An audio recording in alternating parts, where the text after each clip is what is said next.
Hello everybody, today we're going to talk about the Ranger class. I think Rangers are one of my favourites, partly because of their background in the literature, famous iconic heroes such as Aragon or Robin Hood or William Tell. Rangers of course are ranged attack specialists. They're specialists in the wilderness, which sometimes I think um, harms their popularity, a bit like druids, because most adventures take place in dungeons, and people tend to prefer the classes that excel in dungeons. But actually, um, it's not that they don't excel in dungeons, except that they've got certain abilities, such as to do with exploration and tracking, etc., which survival, which really shine in the wilderness. And of course, any good GM will throw in a fair chunk of wilderness adventures in order to mix and match and to let different types of character and lineage shine in different circumstances. Now, how is the Ranger in Shatterheart different from um, that in Pathfinder or Dungeons and Dragons? Well, I think the starting point is its archetypal ability, which is Hunter's Mark, which is a bit underpowered in the 2014 edition of Dungeons and Dragons, slightly better at scales in the 2024 version. But was it a magic ability or wasn't it? Um, it now does force damage. Somehow, if you're firing an arrow with piercing damage, it suddenly transforms to force damage. So is it a magical aura that's on it, or is it an ability to be more accurate? And I think the in Shatterheart, it's to be more accurate. It's the ability to hit more accurately and therefore a more likely to hit the parts that hurt. Um,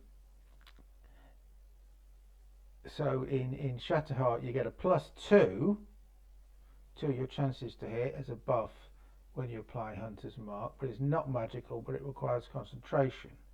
But providing you don't do anything else that requires such as concentration, such as a concentration spell, you can still apply another spell. So you can still apply magic to your arrow, to write a flaming arrow or whatever, nature magic to the that of course rangers have. So I think this provides a lot more flexibility to Hunter's Mark. As well as the +2, it also does an enhanced damage, which for levels 1 to 5 is plus 1d6 plus the escalation dice, and levels 5 to 10 is 2d6, and so on and so forth. And there are various innate abilities you can purchase as you level up, various levels to increase this to D8 and D10, no more than D10. So this can really pack a punch at level 16, for example. You can do plus 48, and enhance that to plus 40, 10 plus the escalation dice. So, that's a lot of damage. Um, Hunter's Mark is really an ability to focus on the big bad. The from afar you can engage and do big damage more often against the big enemy, and the ranger can keep that big enemy engaged while the mobs are being dealt with by the other characters. And also to distract, because you might have a tank attacking the big bad. Um, Remember also how the mechanic for range damage works in Shatterheart. It's harder to hit. You have to hit TS12. That's 40% base damage. In Shatterheart, rangers get range attack specialist, which is +1. They also get skilled in one ranged weapon, such as a longbow, for example. You can get that at level 1. So that's +2 plus your +2 um, with Hunter's Mark. You're down to a TS of 8, so you're hitting 60% of the time, not 40% of the time. That's 50% more. So that really brings you on a level with melee attackers. So it's no disadvantage for rangers to attack from a distance. and of course they can have animal companions that can tank for them at higher levels. Um, so this is really the core ability. There are other abilities that are based, for example, worst enemy.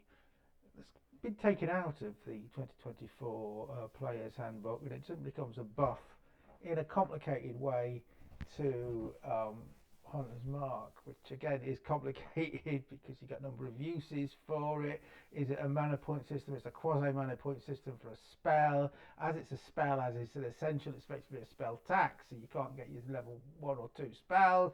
Oh, it's a mess. So Shatterheart always gives these archetypal abilities, makes them abilities, not spells. They don't take away from your spells learned. You can specialize with your spells separately for your Hunter's Mark.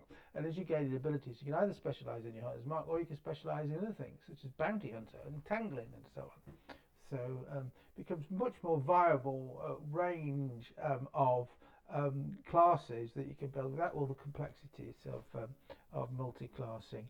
We've kept Worst Enemy, and you get it more often, so you can really have a big range of worst enemies as you gain in level, and you do whopping amounts of extra damage with worst enemy. So it's part of the character of the rangers. Oh, worst enemies are ogres, my worst enemies are trolls, my worst enemies are dragons.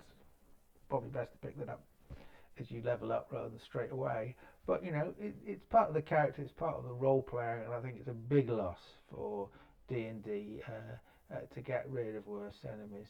So we might as well, we're already talking about it, we might as well go through the playbook for the class and talk about let's zoom in a bit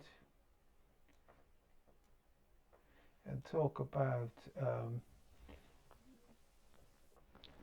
their abilities. Now, we've already mentioned Ranged Weapon Specialist. Another one of their abilities is Warden Senses, which means they get +1 to perception and scouting checks, such as hiding, cover and shadows. Worst Enemy we've talked about. In terms of skills, go back here to skills. They get knowledge of looming threats, of course. Rangers are wardens of the wilderness, of the edges of civilization and great empires, where all kinds of nasty things come over the border. Exploration replaces their survival skill, and they get all kinds of extra abilities with exploration skill over and above what you get with survival. And you get a choice of, you automatically get as ranger skills: persuasion, perception and scouting, abiding or wrangling, and there's a whole range of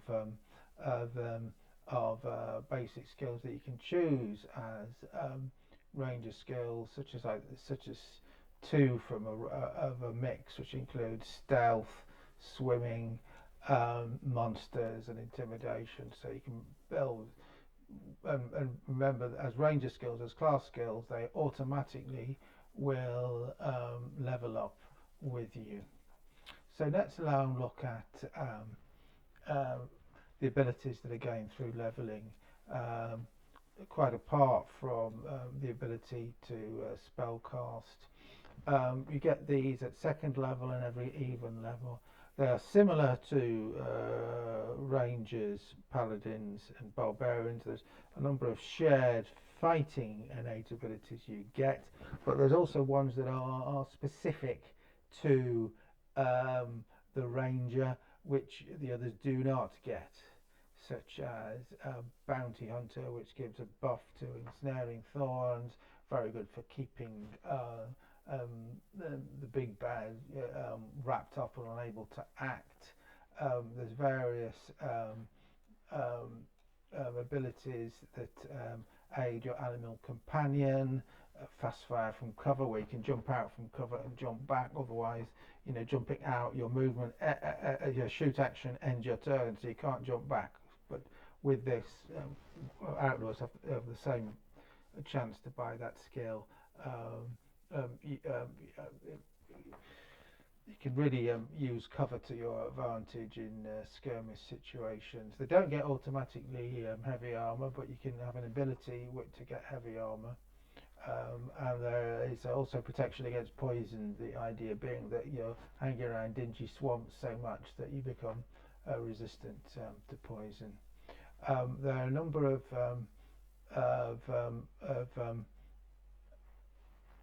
abilities that also aid hunter's mark, such as Ruthless Hunter, which means when you strike with hunter's mark, it lights up, shows up the target or where to go for the weak spot for your enemies, and so they can attack at edge the next turn against that enemy. In terms of combat maneuvers, again similar to rangers and other martial classes, but there are a number of specialist ones in terms of range combat, such as double notch, hail of arrows, and so on, even triple notch, shoot weapon out of hand, spray shots, enabling your bow to be used as an area attack weapon. In terms of automatic level earned abilities, the special abilities you get automatically as you level up. There are ones that are such as sense targets rather, and camouflage, which enable you to sneak and detect your enemies. Evasion, shared with outlaws, you get automatically at level 12, and all the way up to a really devastating attack for your worst enemies, a level 20 enemy destroyer. Rangers get Nifri magic, which is the same as druids, but they get a special set of spells, some of which are ranger only, and they're listed in the Grimoire. And at level 3 you get an animal companion, which can be, very significant addition to play. A druid has to turn into an animal. you get one in addition. Okay, so that's about it. Thank you very much, and we'll see you in the next episode.